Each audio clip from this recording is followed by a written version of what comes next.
ഈ ട്രാൻസ് സ്റ്റേറ്റിനെ പറ്റി ഇങ്ങനെ കേൾക്കാറുണ്ട്. ട്രാൻസ് മ്യൂസിക്കുകൾ, ട്രാൻസിൻ്റെ പല രീതിയിലുള്ള കാര്യങ്ങൾ. അത് എന്താണ് ശരിക്കും? ഈ ഹിപ്നോസിസിൻ്റെ വേറൊരു ഭാഗമാണോ, അതോ തലയ്ക്ക് കിറുക്ക് പിടിക്കുന്ന മത്ത് പിടിപ്പിക്കുന്ന എന്തെങ്കിലും പരിപാടിയാണോ? ഇത് ഹിപ്നോട്ടിക് സ്റ്റേറ്റിലേക്ക് എത്തുന്ന ഒരു അവസ്ഥ തന്നെയാണ് ട്രാൻസ് എന്ന് പറയുക. ആ മ്യൂസിക്കുകളൊക്കെ അപ്പോൾ അതിൻ്റെ ഭാഗം തന്നെയാണോ? ആ ഒരു ഹിപ്നോട്ടിക് ഈഫോറിക് സ്റ്റേറ്റ് കൊണ്ടുവരാൻ വേണ്ടിയാണ് പല മ്യൂസിക്കുകളും ട്രാൻസ് മ്യൂസിക്. നമ്മൾ ഈ ട്രാൻസ് മ്യൂസിക് കേട്ടോണ്ടിരിക്കുന്നത് നമ്മൾ ആ ഒരു കുറച്ച് കഴിയുമ്പോഴേക്ക് തന്നെ ഡാൻസ് ആവും. ഫോർ എക്സാമ്പിൾ നമ്മൾ ചില ടെമ്പിളുകളിലൊക്കെ ആണെങ്കിലും പള്ളികളിലൊക്കെ ആണെങ്കിലും അവർ ചെല്ലുമ്പോൾ ഒരു മ്യൂസിക്കൽ പ്ലേമെൻറ്റ് വരുമ്പോൾ നമുക്ക് തന്നെ ഒരു ഡാൻസ് കളിക്കാൻ തോന്നും. ഗോവയിലൊക്കെ കിളി പോയിട്ട് അതെ അതെ നടക്കുന്ന കാര്യങ്ങൾ. അതായത് ഒരു ഗോവയിലൊരു സ്ഥലമുണ്ടല്ലോ, അവിടെ ആൾക്കാർ സബ്സ്റ്റൻസ് യൂസ് ഒക്കെ ചെയ്തിട്ട് അവർ ഈ ട്രാൻസ് മ്യൂസിക് അല്ലെങ്കിൽ അങ്ങനത്തെ ഡി ജെകൾ നടത്തി അതിൻ്റെ വേറൊരു ലോകത്തിലേക്ക് പോകുന്നൊരു അത് യൂഫോറിക് സ്റ്റേറ്റ് ആണ്. ഓക്കെ, ഒരു യൂഫോറിയ എന്ന് പറയും. ഒരു എക്സ്ട്രീമിൽ ഒരു ഹാപ്പിനെസ് അല്ലെങ്കിൽ എക്സ്ട്രീം ലെവലിലേക്ക് അവരുടെ മനസ്സിനെ തന്നെ കൊണ്ടുപോകുന്ന ഒരു സ്റ്റേറ്റ്. അത് ട്രാൻസ് സ്റ്റേറ്റിൽ വന്നാലേ കിട്ടത്തുള്ളൂ.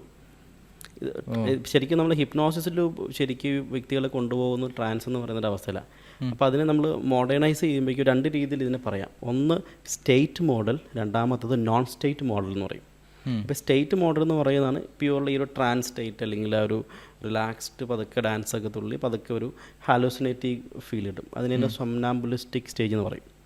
സൊംനാംബുലിസ്റ്റിക് സ്റ്റേജ് എന്ന് വെച്ചാൽ നമ്മൾ പതുക്കെ കണ്ണ് തുറന്നൊരു ട്രാൻസ് സ്റ്റേറ്റിലേക്ക് ഇങ്ങനെ ഭയങ്കര ഒരു ഇത് എന്താ അപ്പോൾ കളർഫുൾ ആകുവാണോ, അതോ നമ്മുടെ ചിന്തകൾക്കൊക്കെ എന്തെങ്കിലും സംഭവിക്കുകയാണോ? അത് അനുഭവിച്ചിട്ടില്ലാത്തതുകൊണ്ട് ഒരു ക്യൂരിയോസിറ്റി.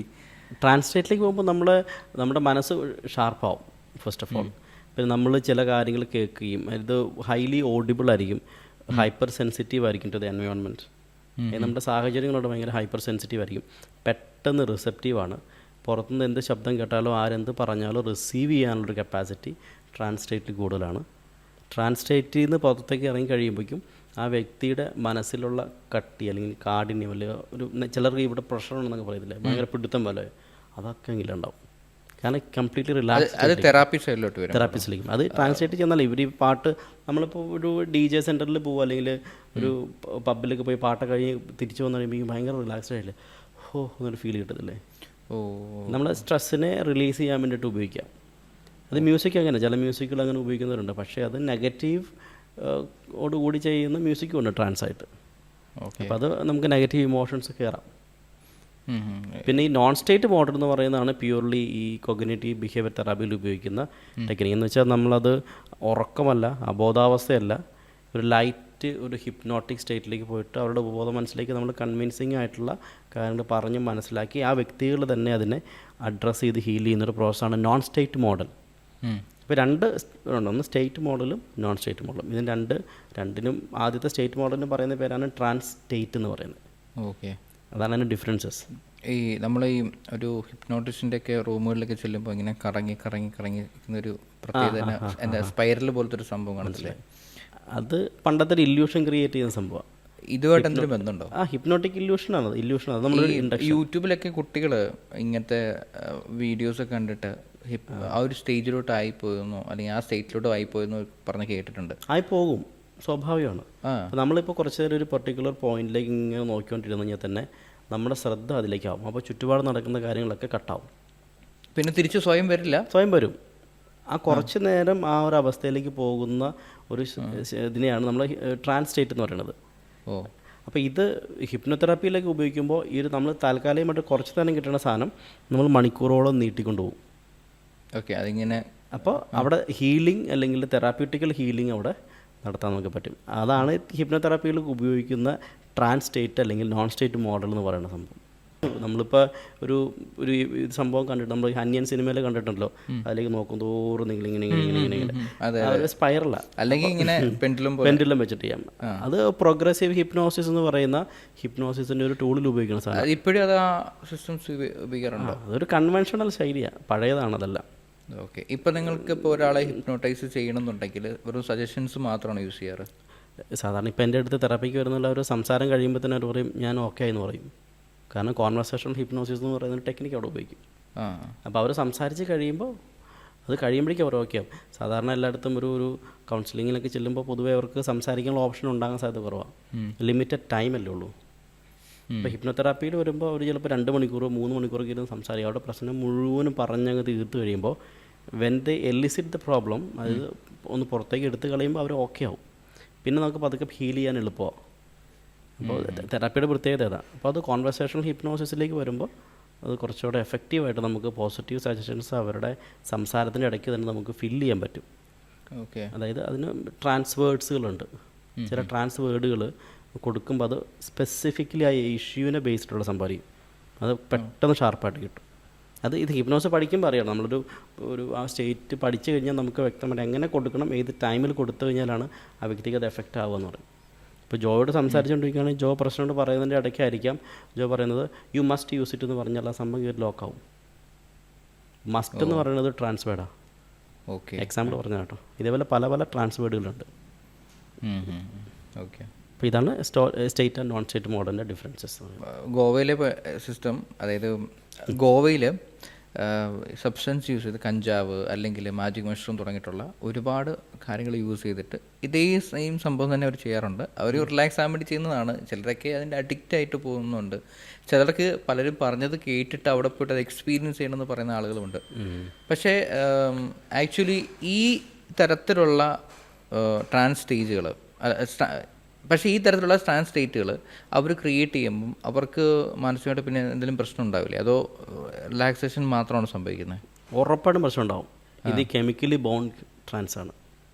ബയോളജിക്കലി നമ്മൾ ട്രാൻസ് സ്റ്റേറ്റിലെത്തും. ഈ ട്രാൻസ് സ്റ്റേറ്റിൻ്റെ പ്രത്യേകത, ട്രാൻസ് സ്റ്റേറ്റിൽ ചെന്ന് കഴിഞ്ഞാൽ നമുക്ക് അതിനകത്ത് പുറത്ത് വരാൻ തോന്നില്ല. നമുക്ക് കുറച്ച് നേരം കിടക്കട്ടെ എന്നുള്ളൊരു തോന്നുന്നു. അതാണ് അവിടെ സംഭവിക്കുന്നത്. അപ്പോൾ അത് വീണ്ടും വീണ്ടും ആ ഒരു സംഭവത്തിന് വേണ്ടിയിട്ട് നമ്മുടെ ഡോപ്പാമൈൻ റഷാണത്. അപ്പോൾ റിലാക്സ് സ്റ്റേറ്റിൽ കുറച്ച് നേരം ഇരിക്കണം. നമ്മളിപ്പം മദ്യപിച്ചിരിക്കുന്ന ആളുകളുണ്ട്, ഇതിപ്പോൾ സബ്സ്റ്റൻസ് ഒക്കെ യൂസ് ചെയ്തിട്ടിരിക്കുന്ന ആളുകൾ. അപ്പോൾ അവരൊരു കുറച്ച് നേരം ആ റിലാക്സ് സ്റ്റേറ്റിലേക്ക് പോകുമ്പോൾ കുറച്ച് നേരം ഇരിക്കാൻ തോന്നും, പിന്നെ അത് കിട്ടാൻ വേണ്ടിയിട്ടുള്ളൊരു ക്രേവിങ്സ് കൂടും. ഇത് ബയോളജിക്കലി നടക്കുന്നതിന് പകരം ആർട്ടിഫിഷ്യലി അവർ ഈ സബ്സ്റ്റൻസുകൾ കൊണ്ട് ഒരു ട്രാൻസ് സ്റ്റേറ്റിലേക്ക് പോകുന്നതാണ്. പക്ഷേ അതിൻ്റെ നെഗറ്റീവ് സൈഡ് എന്ന് പറയുന്നത് പിന്നെയും ഈ അവസ്ഥയിലേക്ക് പോകണമെന്ന് ആഗ്രഹം തോന്നും. ആ സമയത്ത് പുതിയ കാര്യങ്ങൾ അവർ ആഡ് ചെയ്യും. അപ്പോൾ ഈ സാധനം, ഈ സബ്സ്റ്റൻസ് ഒക്കെ യൂസ് ചെയ്തിട്ട് സെക്സ്വൽ റിലേഷനിലേക്ക് പോകുന്ന ആളുകളുണ്ട്. കാരണം അവർക്ക് ഹയർ പ്ലഷറാണ്, വൺസേ കിട്ടത്തുള്ളൂ, അവർ കട്ടാവും. കാരണം അതിനപ്പുറത്തേക്കുള്ള പ്ലഷർ കിട്ടില്ല. ഓക്കെ. അപ്പോൾ ഇനിയും അപ്പോൾ അങ്ങനത്തെ ഒരു അവസ്ഥ വന്നാൽ പിന്നെ അവരത് യൂസ് ചെയ്യാൻ വേണ്ടി പിന്നെയും കിട്ടണം. അപ്പോൾ പല സാധനം മാറി ഉപയോഗിക്കും. അതല്ലേ ഒരു സബ്സ്റ്റൻസ് യൂസ് ചെയ്ത ആൾ പിന്നെയും മാറി അതിന് കൂടിയ സാധനത്തിലേക്ക് വരുന്നതിൻ്റെ കാരണം അതാണ്, ആ പ്ലഷർ കിട്ടാൻ വേണ്ടി. കാരണം ഇവർക്ക് ഇത് അറിയത്തില്ല. ഇത് യൂസ് ചെയ്യുമ്പോൾ ഇറ്റ് ഈസ് അഫക്റ്റിംഗ് ദ ബ്രെയിനിലേക്കുള്ള ന്യൂറോ പെപ്റ്റൈഡ്സ് എന്ന് പറയും. എല്ലാം കെമിക്കൽസാണ്. നമ്മുടെ തലച്ചോറിലെ ന്യൂറോൺസിലേക്ക് ഈ സാധനം കൊണ്ടടിക്കുമ്പോൾ ഈ ന്യൂറോൺസ് പതുക്കെ കട്ടായി ഫീഡായി പോകും. പിന്നെ നമുക്ക് ഓർമ്മ നഷ്ടപ്പെടും. പിന്നെ അതിനേക്കുള്ള ഒരു താല്പര്യക്കുറവ് വരും. കുറച്ച് കഴിയുമ്പോൾ എത്ര ശ്രമിച്ചാലും ഒരു സെക്സ്വൽ പ്ലഷർ കിട്ടാത്ത അവസ്ഥയിലേക്ക് ചിലർ പോകും. കാരണം അത് ഓൾറെഡി എക്സ്ട്രീം അവർ എക്സ്പീരിയൻസ് ചെയ്ത് കഴിഞ്ഞു. ഇതൊരു ട്രാൻസ് സ്റ്റേറ്റിൻ്റെ പ്രത്യേകതയാണ്. അപ്പോൾ നമ്മൾ ഹിപ്നോട്ടിക് ട്രാൻസ് സ്റ്റേറ്റ് നമ്മൾ സാധാരണ തെറാപ്പിയിൽ കൊടുക്കുമ്പോൾ ആ ഒരു യൂഫോറിക് സ്റ്റേറ്റിനേക്കാൾ ഉപരി അവർക്കൊരു മനസ്സിനെ പഠിക്കുന്ന ഒരു ശൈലിയിലേക്ക് കൊണ്ടുവരിക എന്ന് പറയുന്നത്. അപ്പോൾ അത് തുടർച്ചയായിട്ട് ആ ഹാബിറ്റ് കൊണ്ടുവന്നു കഴിഞ്ഞാൽ ലൈഫിൽ നിന്ന് തന്നെ അവരുടെ ലൈഫിലെ എല്ലാ ഇഷ്യൂസിനും മാറ്റിമറിക്കാൻ പറ്റും. അതല്ലേ ഈ ന്യൂറോ പ്ലാസ്റ്റിസിറ്റി എന്ന് പറയുന്നത്? എക്സാക്ട്ലി.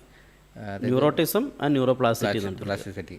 ന്യൂറോൺസിന് ചേഞ്ച് ചെയ്യാനുള്ള ഓപ്ഷൻ എപ്പോഴും ചേഞ്ചബിൾ. അത് ഓക്കെ. പുതിയൊരു പാത്ത് ക്രിയേറ്റ് ആയി കഴിഞ്ഞാൽ ചേഞ്ച് ആവും. അതിങ്ങനെ ഇതായിക്കൊണ്ടിരിക്കും അല്ലേ? ഇപ്പോൾ ഉദാഹരണം ഒരു പ്രശ്നം ഉണ്ടെങ്കിൽ ആ പ്രശ്നം തുടർച്ചയായിട്ട് നമ്മൾ ചിന്തിച്ചുകൊണ്ടിരിക്കുകയാണെന്നുണ്ടെങ്കിൽ neurons has a capacity to lock it. അതൊരു ഡോക്കിങ് പോലെ അത് ലോക്ക് ചെയ്ത് വെച്ചിട്ടുണ്ടെങ്കിൽ ഒരു ഹാബിറ്റായിട്ട് ഫോം ചെയ്യും. ഇത് ഒന്നിന് പിറകെ പല ഇഷ്യൂസ് കയറി വരും. എല്ലാം കൂടി മനസ്സൊരു വിശ്വാസത്തിലേക്ക് കൊണ്ടുവരും. ഇപ്പോൾ വണ്ടി ഓടിക്കാൻ പറ്റാത്ത ആളുകൾ, ഇൻഹിബിഷൻസ് ഉള്ള ആളുകൾ, നന്നായിട്ട് വണ്ടി ഓടിച്ചുകൊണ്ടിരിക്കുന്ന ആൾ പെട്ടെന്നൊരു പേടി കിട്ടിക്കഴിഞ്ഞാൽ പിന്നെ ചിന്തിച്ചു കൂട്ടിയിട്ട് പിന്നെ അയാൾക്ക് വണ്ടി ഓടിക്കാൻ പറ്റാത്ത അവസ്ഥയിലേക്ക് വരും. കാരണം ഓൾറെഡി മനസ്സ് ഫിയർ ജനറേറ്റ് ചെയ്ത് കഴിഞ്ഞു. നമ്മുടെ മിററിങ് ന്യൂറോൺ ആക്റ്റീവ് ആവില്ല. ഡ്രൈവ് ചെയ്യുമ്പോൾ കൂട്ടുന്ന മിററിങ് ന്യൂറോൺസാണ്. അത് പതുക്കെ ഫെയ്ഡ് ആവും. അപ്പോൾ അതിനെ നമ്മൾ പതുക്കെ റീക്രിയേറ്റ് ചെയ്യിക്കാൻ വേണ്ടി ഇതേ സെയിം ഹാബിറ്റിനെ നമ്മൾ എക്സ്പോസ് ചെയ്യിപ്പിച്ചിട്ട് പുതിയതിനെ പഠിപ്പിച്ചു കൊടുക്കും. ഇപ്പം മനസ്സ് പഠിക്കാൻ തുടങ്ങും. അപ്പോൾ പ്ലാസ്റ്റിസിറ്റി എന്ന് പറയുമ്പോൾ ന്യൂറോൺസ് പതുക്കെ ചേഞ്ച് ചെയ്ത് പുതിയ സാധനം പഠിക്കും. നമ്മുടെ സെൽസിനെ ഡിസ്ട്രോയ് ചെയ്യാൻ പറ്റും. നമ്മുടെ ശരീരത്തിലുള്ള സെൽസിനെ ഡിസ്ട്രോയ് ചെയ്ത് കഴിഞ്ഞാൽ കയ്യിലേക്കാണെങ്കിലും പുതുതായിട്ട് ജനിക്കും, അല്ലേ, ഉണ്ടാക്കാൻ പറ്റും. തലച്ചോറിലെ ബ്രെയിൻ സെൽസ് മാത്രം റീക്രിയേറ്റ് ചെയ്യാൻ പറ്റില്ല.